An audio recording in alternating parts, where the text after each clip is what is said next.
Emergency control number જાહેર।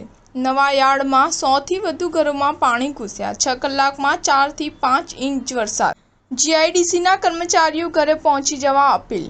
હવામાન વિભાગ દ્વારા મધ્ય ગુજરાતમાં 5 દિવસની ભારે વરસાદની આગાહી કરવામાં આવી છે। ત્યારે મધ્ય ગુજરાતને બાદ કરતા સમગ્ર રાજ્યમાં મેઘરાજાએ ધબધબાટી બોલાવી છે। ગતરોજ છૂટાછવાયા વરસાદ બાદ આજે વહેલી સવારથી જ વડોદરા શહેર જિલ્લામાં ધીમી ધારે અવિરત વરસાદ શરૂ થયો હતો। ત્યારબાદ વડોદરામાં સવારે 8 થી 4 ઇંચ વરસાદ વરસતા કારેલીબાગ, ફતેગંજ, સયાજીગંજ, રાવપુરા, માંડવી, ન્યાય મંદિર, વાઘોડિયા રોડ, આજવા રોડ, માંજલપુર, સુભાનપુરા સહિત તમામ વિસ્તારોના રોડ પર પાણી ભરાયા છે। માત્ર 3 ઇંચ વરસાદમાં પાલિકાની પ્રી મોન્સૂન કામગીરીની પોલ ખુલ્લી પડી ગઈ હતી।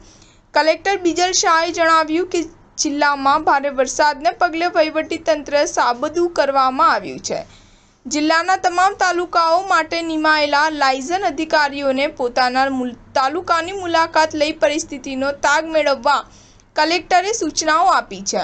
જિલ્લાના તમામ અધિકારીઓ અને તલાટીઓએ મુખ્ય મથક ઉપર હાજર રહી તકેદારી અને સાવચેતીના પગલાં લેવા જણાવ્યું છે।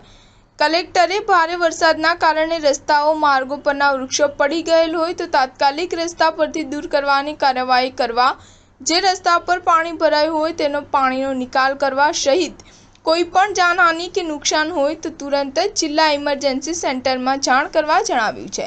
નદી કે કાંસ ઉપર પુલ પરથી પાણી ભયજનક સપાટી વટાવી વહેતું હોય ત્યારે તેને પાર ન કરવા જિલ્લા વહીવટીતંત્ર દ્વારા લોકોને વિનંતી કરવામાં આવી છે।